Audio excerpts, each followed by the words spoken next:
완벽한 왕 하룬.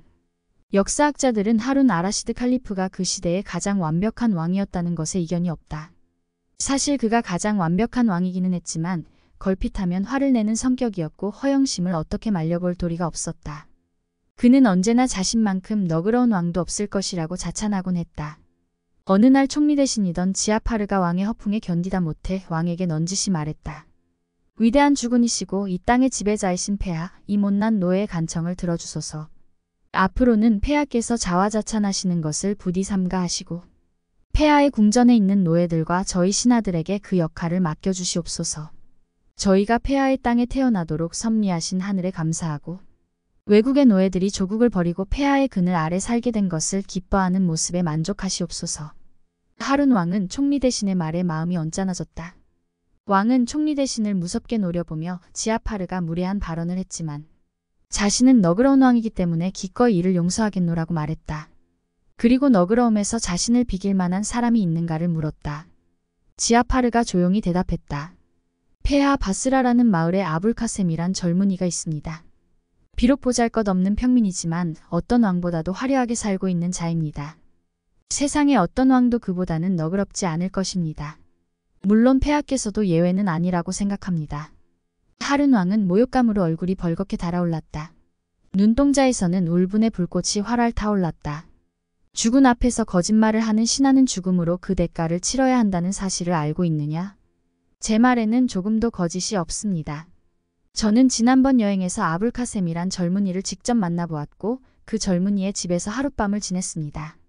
저는 폐하의 궁전에서 지내며 어지간한 보물이라면 놀라지 않을 정도로 익숙해졌지만 그의 집은 이보다 더 화려한 보물로 치장되어 있었습니다. 게다가 그의 너그러움은 제 마음까지 빼앗았습니다. 총리 대신의 이 말에 혈기왕성한 왕은 결국 분노를 폭발시키고 말았다.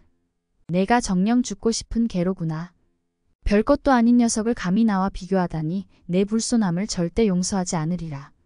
왕은 호위대장에게 가까이 오라는 손짓을 보내어 총리 대신을 당장 체포하라는 명령을 내렸다. 그러고도 분노를 사기지 못한 왕은 조베이드 왕비의 방을 찾아갔다. 왕비는 왕의 환한 얼굴을 보고 새파랗게 질려 떨리는 목소리로 물었다. 폐하 어쩐 일입니까? 대체 무슨 일로 그처럼 화가 나셨나요? 왕은 조금 전에 있었던 일을 왕비에게 낱낱이 이야기했다. 총리 대신을 향해 온갖 욕설을 퍼부으면서 왕비에게 화풀이라도 하듯 털어놓았다. 왕의 말을 들은 왕비가 말했다. 그만 분노를 사기고 바스라에 사람을 보내어 사실 여부를 확인하는 편이 좋지 않을까요? 슬기로운 왕비가 넌지시 말을 건넸다. 총리 대신의 말이 거짓이라면 당연히 벌을 받아야겠지만 만에 하나라도 총리 대신의 말이 사실이라면 총리 대신을 죄인으로 다루어서는 안 될 것이란 조언도 잊지 않았다. 왕비의 조용한 충고에 왕은 분노를 가라앉히면서 말했다.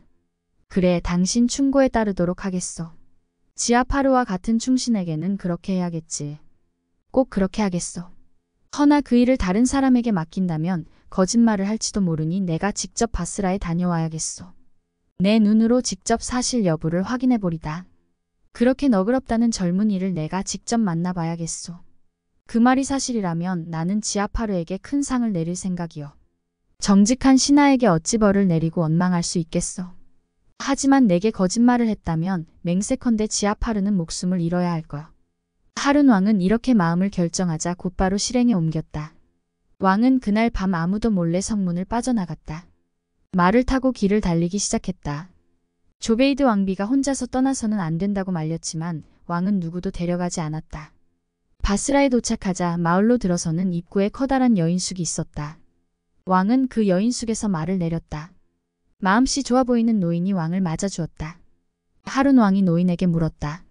영감님, 이 마을에 아불카셈이란 젊은이가 살고 있습니까? 재산과 너그러움에서 왕을 능가한다고 하던데요. 노인이 대답했다. 그럼요. 내게 100개의 입이 있다 해도 그 젊은이가 베풀어준 자비를 전부 말할 수는 없을 겁니다.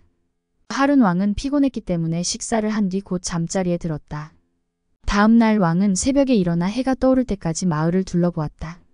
왕은 한 제단사의 상점에 들러 아불카셈의 집이 어디인지 물었다. 그러자 제단사가 깜짝 놀라는 표정으로 대답했다. 저런. 손님은 어디에서 오셨습니까? 아불카셈님의 집이 어디인지 모르는 것을 보니 바스라 사람은 아닌 것 같군요. 아불카셈님의 집은 왕의 궁전보다도 더 크고 아름답다고 소문이 났는데요. 여기에서 파루크나즈 공주의 유머는 이야기를 중단해야 했다. 매일 공주에게 정오기도 시간을 알려주는 하녀가 들어왔기 때문이었다. 하녀가 문을 열고 들어오자 공주는 욕조에서 나와 옷을 입기 시작했다. 유모는 그렇게 이야기를 중단할 수밖에 없었지만 다음날 아침 공주가 욕조에 들어가자 이야기를 다시 시작했다. 이런 식으로 데르비 모클레는 1001화를 나누어 놓았다. 물론 그대로 읽는 것이 원칙이겠지만 나는 원전에서 중심이 되는 이야기의 앞뒤에 있는 것을 잘라내버렸다. 그 부분들은 괜히 이야기를 처지게 만들고 독자를 지루하게 만들 뿐이기 때문이다. 따라서 독자는 이야기가 중단되는 느낌 없이 매끄럽게 읽어갈 수 있을 것이다. 어쨌든 스툴루메네는 다음날 다시 이야기를 시작했다.